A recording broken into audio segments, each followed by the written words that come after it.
on today and Thursday.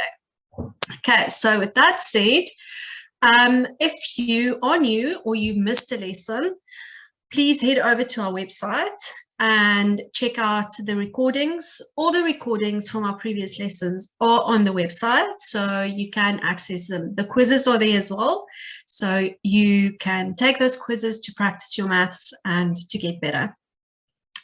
So we are going to do today, we are going to pick up where we left off last week with trig equations. So I'm going to do a quick refresher just by looking at last week's lesson that we had on Thursday.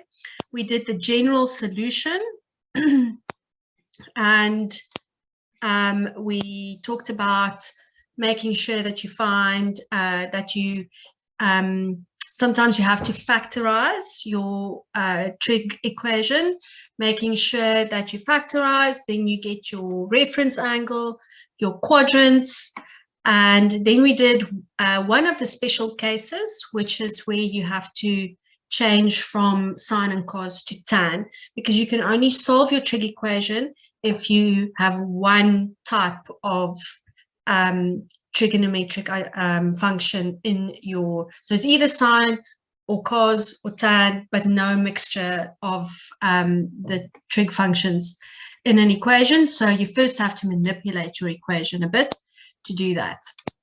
So tonight we're going to carry on and we are going to look at another sort of very common question, definitely something that you must know how to do, and that is a trig equation that requires factorizing, and in this case it's a trinomial. Okay, so we have sine squared x plus sine x minus 2. How do we know that it is a trinomial? It is a trinomial because the highest power is a square, it's a 2, and then there's also an x term and a constant. So those three terms must go together, and you can only solve this by factorizing. So how do we factorize a trig trinomial? Well, the same way you would factorize a normal algebraic trinomial, it's no different. And in fact, you can even, and some people find this easier, and I do sometimes suggest it, which is something we call K method, substitution. So we will let sine x equal k, and then sine squared x is k squared. So we replace the trigonometric function with a variable like a k. So instead of having sine squared x, we can write k squared, and then plus sine x, which is plus k, minus 2. And sometimes it's easier for people to see the trinomial when it's a little bit simpler, when it's only a variable. Okay. I would like for you to factorize this and put it in the chat if you've got the factors for this trinomial. Please go ahead, factorize, and then put your answer in the chat.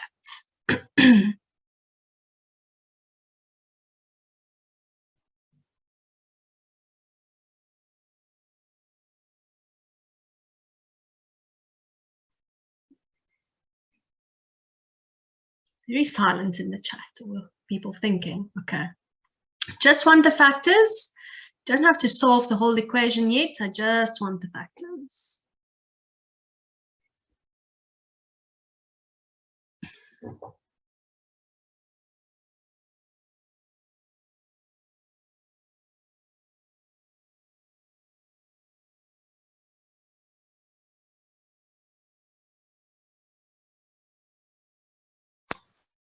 Okay, there we go. K plus 2, K minus 1. K plus 2, K minus 1 equal to 0. Okay, good stuff. And now that we've got that, we can continue and solve K is minus 2 or K is 1. But we don't want to remember we said k is actually sine x. So now we just put the sine x back. Sine x is -2 or sine x is 1. Okay, so that's just, if you're happy to go straight into factorizing, you can do it. But like I said, sometimes it is easier to see the trinomial and to work with just the k instead of the sine x. But we must put the sine x back again. Okay, so we are now at the stage, if you remember from our previous lessons, we said to solve our trig equation, we need trig ratio, angle equals number. So both options, both of our solutions are now in that format, so we can go ahead and solve. So the next one we're going to do is, the next thing we do is reference angle. So please remember to work with me as we go and to have your calculator ready. So we're going to say shift sign -2. And then your calculator gives you an error, which is indeed correct. Okay, so sine x equal to -2 doesn't have a solution. And we'll talk a bit more about that in our next few lessons on trig graphs. But then we also do reference angle for sine x equal to 1. So shift sign 1, that gives me 90 degrees. So the reference angle here is 90 degrees. Okay, when we have the reference angle, then we do quadrants. So we look at the sine x, it's 1, it's positive. So in which quadrants is sine positive? In the first one and the second one. So x is going to be 90 plus k times 360 for the first quadrant. And you don't have any further work there to do. And then actually what we see happens is that 180 for the second quadrant solution, get 180 times 360, which ends up being the same.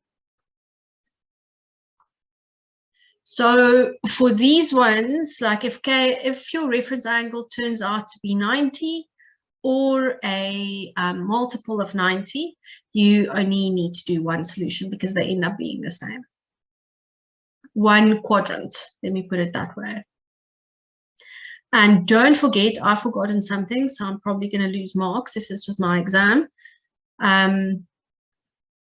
Don't forget to state that k is an integer. Okay, so far we've covered quite a few options when it comes to these trig equations. And what they've been is, and I'm going to write it over here. So we've done just sort of, I'm going to call them easy trig equations. No factorizing needed. You just find the reference angle, find the quadrants, and you're off. Then we had where you need to make tan. That was also in our previous lesson, but that basically means dividing by cos. And the next one we did was factorizing. So factorizing, either taking out a common factor or a trinomial. Okay, so if these trig equations become sort of overwhelming, this is a list that you can keep with you, and we'll keep building on this list as we go. We're almost done with that list. And then it really just boils down to being able to do this and to know how to find your reference angles, your quadrants, and knowing what to do in each situation. So I just want to go back to lesson 8, where we did this question. we had 3 sine theta plus 4 cos theta is equal to 0. We had sine and cos mixed in the equation. We took the 4 cos theta over to the other side and made it minus 4 cos theta. And then there was nothing for us to do besides divide by cos theta. If we divide by cos theta, we end up with tan, because sine theta over cos theta is tan. Okay, so that's the one scenario where you have sine and cos. But notice that our angles are the same, just like I wrote here. Angles are the same. Here, this angle is also theta. So I have theta and theta. Back to present day, today. Here we have a different scenario. Again, we've got sine theta plus 20 and cos 2 theta. Our making tan trick is not going to work here because the angles are different. These angles are different. So we need another trick or another tool in our toolbox to be able to solve for this. And that tool in our toolbox is actually the 90-degree rule. Okay, so I put down some steps here for us, and you're welcome to take them down. So when you have an equation like this, you have to know your work well enough to know that this can happen and that you have a different ratio and a different angle. So in previous situations, like I showed you, we've had different ratios, but same angle. Here we have different ratio, different angle. So we are going to change one of these using our co-function rule, our 90-degree rule. Now, what does the 90-degree rule say again? It says that sine of 90 minus theta is actually just cos theta, and cos of 90 minus theta is sine theta. If you were here when we did all of those reduction formula back in lesson 2 and 3 and 4, we did a lot of this with the co-functions. Okay, so that you got to know. That is something that you must know. Okay. So we're going to use that. And I like sine, so I'm going to change cos to sine. I don't know why I like sine. Just has a good vibe about it. Sine theta plus 20. So we change the cos 2 theta to sine 90 minus 2 theta. Okay, make sure you understand what we just did there. So we replace cos theta with 90 minus 2 theta. Put a thumbs up in the chat if you're happy with what we just did and you understand where that came from. And if not, put a thumbs down. Thumbs up, yay. Jared says thumbs up. Kuketso, Mashay, Amochelang, wonderful. Don't be shy to put a thumbs down if you feel like we need to have another go at it. Destiny, Israelo, Buratile, Pika, Valerie, Tumeling. Okay. Okay, so one last time. I see there are a few thumbs down, so I'm just quickly going to explain again. We can't solve this equation if we have sine and cos at the same time. There's no way we can solve it. So we need to change it so that we can have the same ratio. But the only way that we can do that is by applying the co-function rule, the 90-degree rule that I wrote here in pink and that I'm now going to put into a blue bubble or cloud. The 90-degree rule says sine 90 minus theta is cos and cos 90 minus theta is sine. So I can use that rule to change either sine or cos to sine or cos. Okay. So I decided I was going to change cos 2 theta to sine. And I did that by making it sine, but replacing the 2 theta with 90 minus theta. Okay, that's an important part of the whole process, because we can't just change stuff in maths and not compensate in some way. Now, I was waiting for someone to ask, could we have changed sine to cos? Yes, you could have, no problem. We will arrive at the same answer. But this is just simpler because in this bracket, if you look here, remember, mathematicians are actually really lazy. We're always trying to find the shortcut. So in this bracket, we've got theta plus 20. That is a lot more complicated than 2 theta. So that's why I just chose cos 2 theta. And besides, I like sine. So that was how we got to that. But you could have changed the other one as well. Please scroll to the right.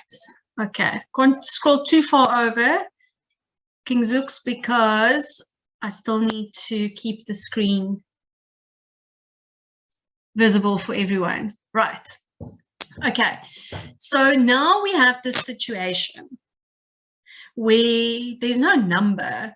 It's not like in our previous, if we just scroll up to our previous equation here, we had sine x is equal to 1.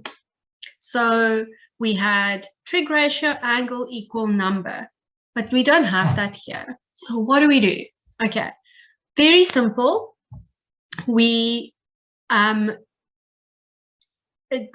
at the sign to determine in which quadrant sine is positive. Okay, and it's just always positive in this type of equation. Okay, so we're going to only use the positive quadrants for sine, the first and the second quadrant. So for my first quadrant, so I take theta plus 20. So I take what's on the left-hand side and I put it equal to the right-hand side, 90 minus 2 theta. And remember, in the second quadrant, in the first quadrant, we just use the angle as it is. We don't have to subtract from 180 or anything. We just use the angle as it is. Okay, element Z. Okay, now we need theta on one side, numbers on the other side. I'm going to start with theta, and I'm going to add 2 theta here. If I do it on one side, I must do it on the other side. So that gives me 3 theta. And then I'm going to subtract 20 on both sides. And that gives me 70.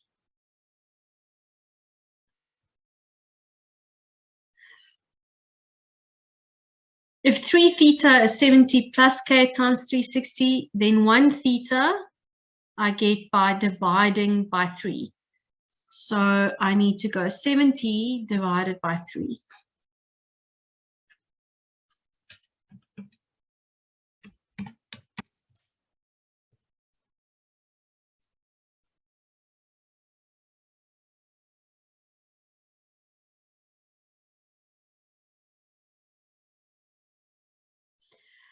We divide the 70 by 3, and we divide the 360 by 3. So 360 divided by 3. It's 120. I'll get to questions in the chat just now.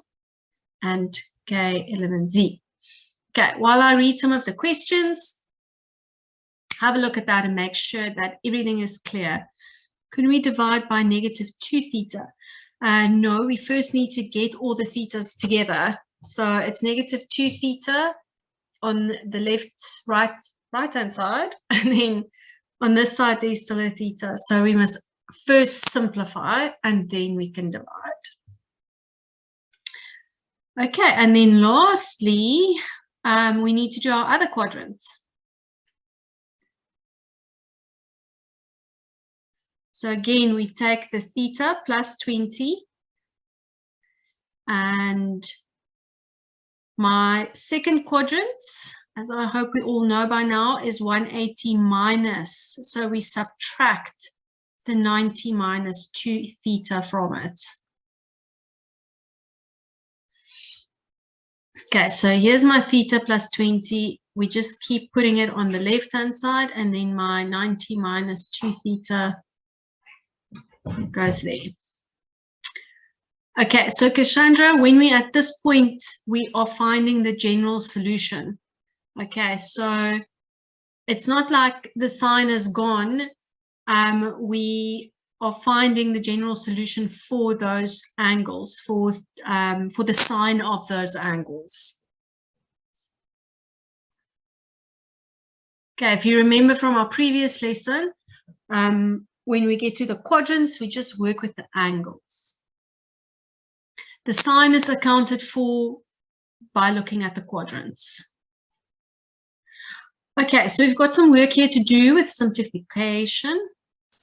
So 180 minus 90 plus 2 theta plus k times 360.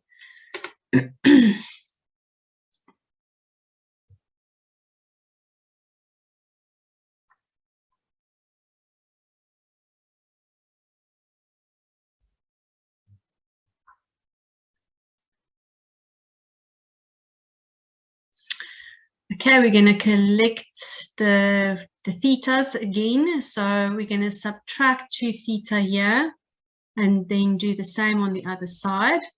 So that's going to give me negative theta, and I'm going to subtract 20 on both sides. That gives me 70.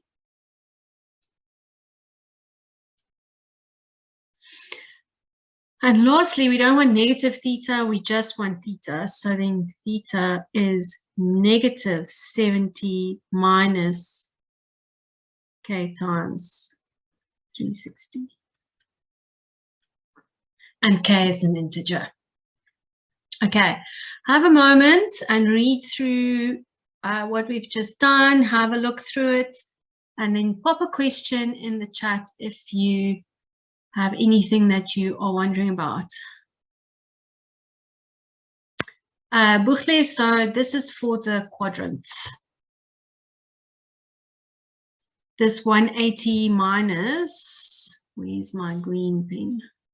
This part here is because all angles in the second quadrant we write as 180 minus. So we're basically taking the 90 minus 2 theta as our reference angle. So that's why. On this side, we put the angle we are solving for.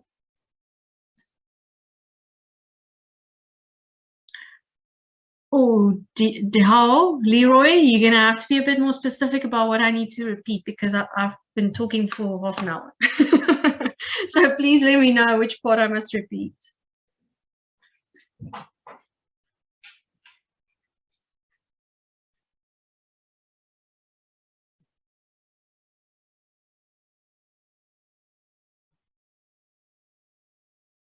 Okay.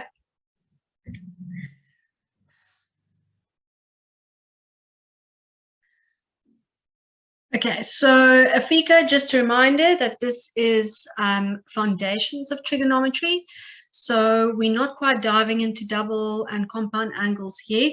We are just recapping on everything you might have missed because of the pandemic and disruptions to school last year, and just making sure that all the stuff from grade 11 is cemented and covered, and before we go into the grade 12 stuff. What about the sign? Guys, what you have to understand is we are solving the equation for the angles. So when you take the if you go to the quadrants and you put the one angle that I've highlighted in purple, the theta plus 20, and you make that equal to the other angle, then you're basically solving the sign of those angles. Because what does that equation actually say? It says sine of theta plus 20 is the same as sine of 90 minus 2 theta. So what are those angles for which sine of theta plus 20 is equal to sine of 90 minus 2 theta? And that is basically what we are doing. So we're solving for theta. So by the time we go to the quadrants and we say, okay, we're going to work in the first quadrant and the second quadrant, then we are basically saying what the sign of those angles are. Okay. Some more questions in the chat. Is this an easy question? No, Rihad, it's probably more on the complex side, but it is definitely one of the types of equations that you can expect. I would definitely put them on my list of need to know how to solve, need to know how to recognize, and need to know how to solve.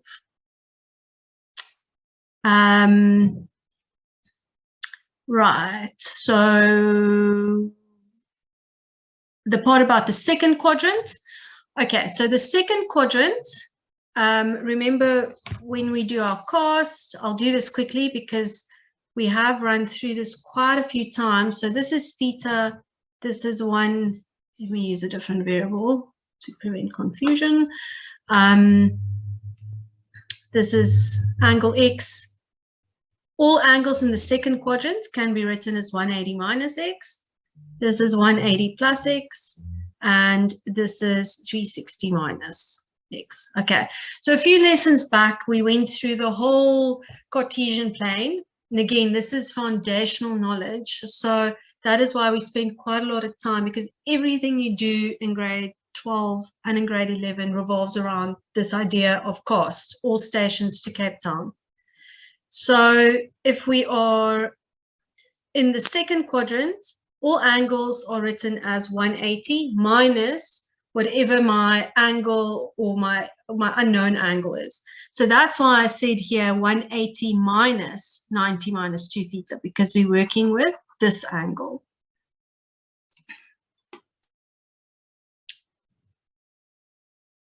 Once you put it into that 180 minus, you remove the bracket by putting the minus into the bracket, and then you get your theta alone on one side and everything else on the other side, just like you would with a normal equation.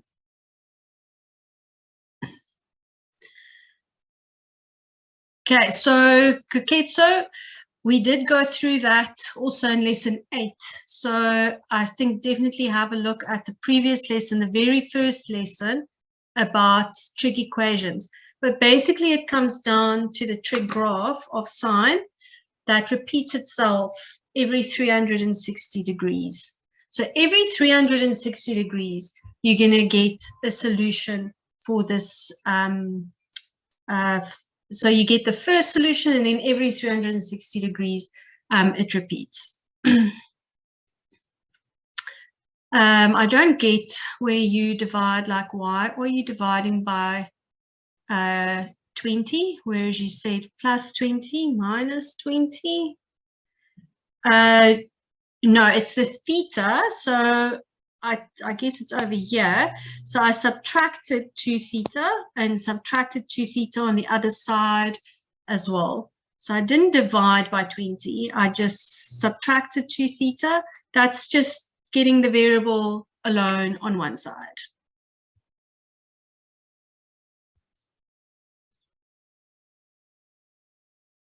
There we go. Well said, Oratile. It's the period for sine. Thank you for your questions, everyone. It's always nice hearing from you and clarifying. It is really important that you get a good grip on these trig equations, because they do count quite a bit of marks in your paper 2. And they carry over into trig graphs, which is what we are going to do shortly.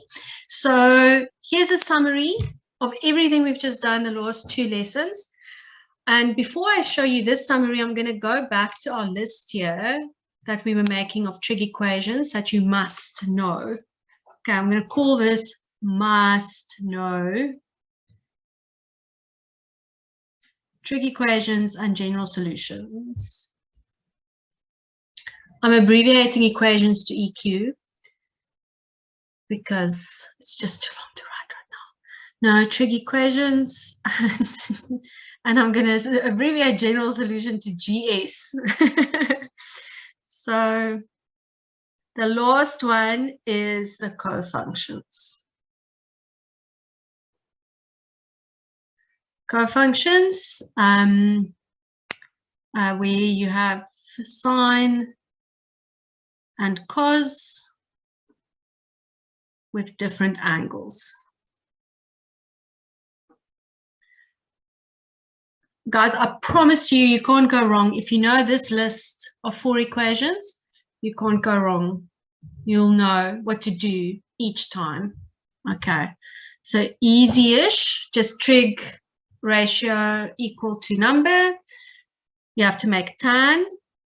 You have to factorize, trinomial probably being the highest up there one, and then cofunctions. That is where you have sine and cos with different angles, and you have to change sine to cos or cos to sine. Okay. Aisha, we can have one last question and then we are going to move on. Let me just go down to our other summary over here and then I can listen to your question. Yeah. Okay. Ma'am, what is GS on the must-know trig equations and... It's general solution. Oh, general I told solution. you. Okay, cool. Thank Mathematicians are lazy. We find abbreviations for everything. GS, general solution. Okay, I'm going to give it 30 more seconds and then we can kick off with our trig graphs.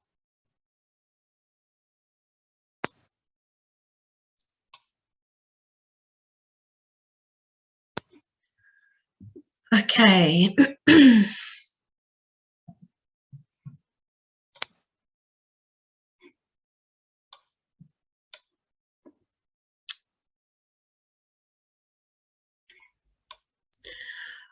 Okay, so for trig graphs, you have to be able to do 2 things.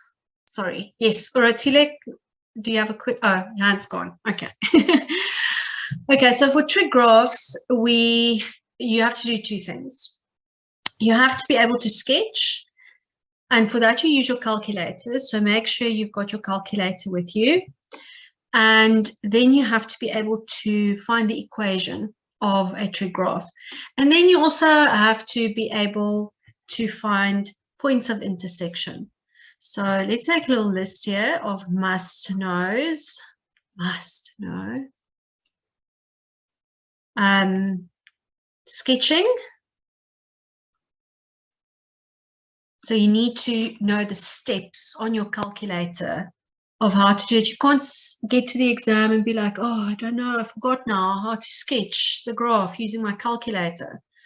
Sketching, use your calculator and know all the steps. This is, by the way, Ms. Barnard's tips on getting 60% and more for maths. Use your calculator. Okay. Then you have to be able to find the equation.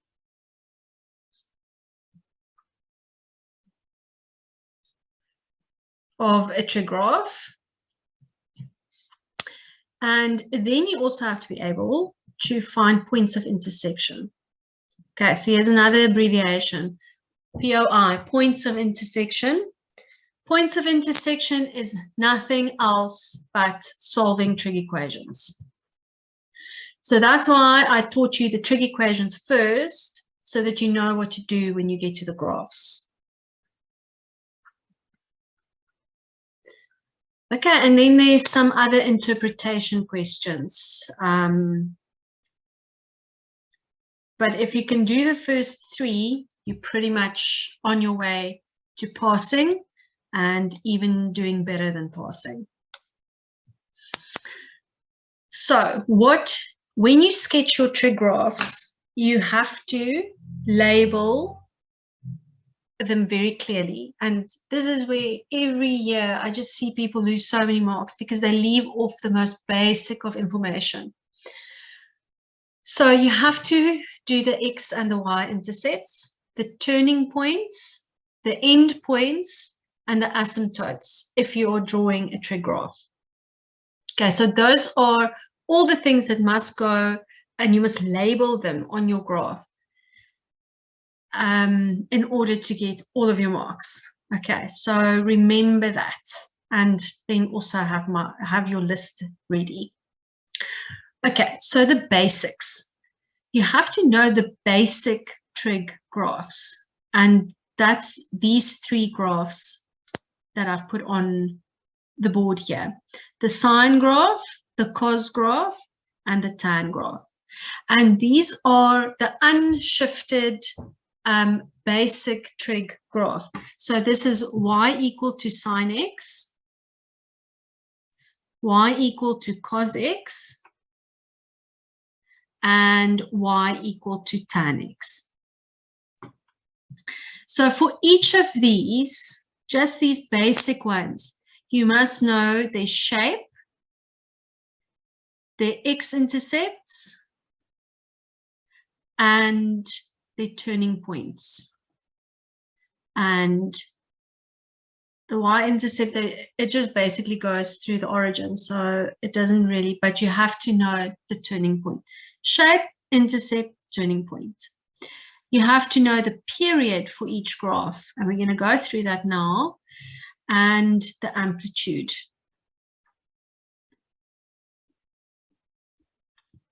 So if you have a textbook, or if you have old notes from last year when you do this, the first step in being very good at trig graphs is to go and study the basic ones. Y is sine x, y is cos x, y is tan x.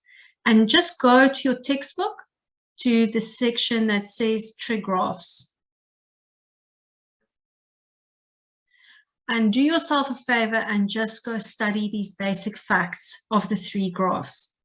Because if you know how they look normally, just the basic graph, it's much easier to see once they've changed or been shifted.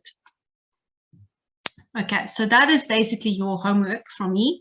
You have to take your textbook, your grade 11 textbook or your grade 12 textbook or old notes from last year, and just study the basic graphs. Okay, now we can change these graphs in a number of ways. And the first way that we can change it is by changing the amplitude. So the amplitude has to do, the amplitude in terms of what the amplitude actually is, it's the distance between the highest point and the lowest point divided by 2. Okay, so you can say amplitude is highest point minus lowest point divided by 2. It's basically the height of the graph. So for instance, I hope you guys can see this, it's a bit small. So for instance, here we have the graph of sine x. I'm going to highlight it in pink. And if we change the amplitude, we change the amplitude to 2, and you'll see that that is the number that goes in front. So if we basically times the sine graph by 2, then it goes higher. Okay, so here our amplitude has changed to 2. The graph goes higher. In the next one, here we have the cos graph. So I'm going to show the cos graph here. And that is y equals to cos x. That's in green. And now we can see the graph has also been flipped. It's been reflected in the x-axis. How do we know it's reflected? Because there's a minus in front. But it's also, the peak is higher than what it normally is. So the amplitude has also changed. You can see here, it's 3.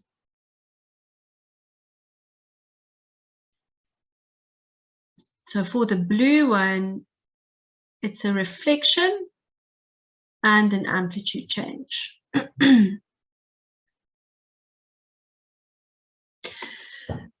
Right, so in summary, a few points about the amplitude. The amplitude makes the graph go higher, but if the amplitude is a fraction, then it will obviously squash, right? It will go lower.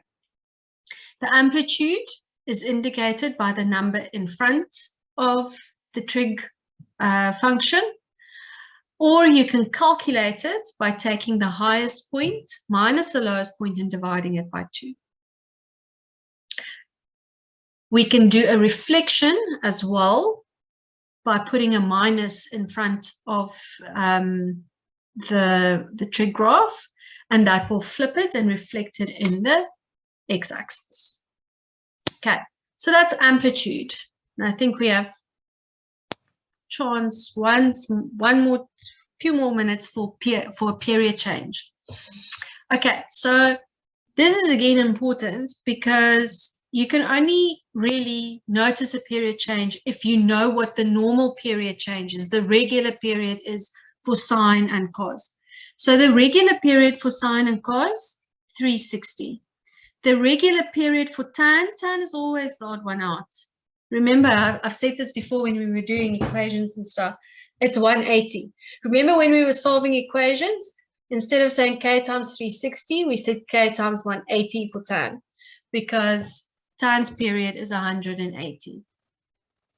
Okay, so how do we know when the period is changed? Well, it's indicated in the equation. So here, if we look at y is cos 3x, this graph here, what can I highlight it with? Okay, let's make it green. Y is equal to cos 3x. Okay, not to be confused with y equals to 3 cos x. Okay, this was amplitude change. Number in front of the angle, that indicates a period change. Now, what is the period? The period is how many degrees it takes for one cos pattern to complete. What does one cos pattern look like? And again, this is why I have given you for homework and study work to go and look at these basic trig graphs, because you can't identify the cos graph if you don't know what it actually looks like. So here is the cos graph, and this shape that it makes, like that, making the wave like that, like a snake. That is what a cos pattern looks like. And it takes 360 degrees for one cos pattern on a normal cos graph to complete. Now, if we look here, this is saying cos 3x. So that means in 360 degrees, we're going to have 3 cos patterns. So how many degrees will it take for 3 cos patterns in 360 degrees? 120. So how do we work that out? We actually take the normal period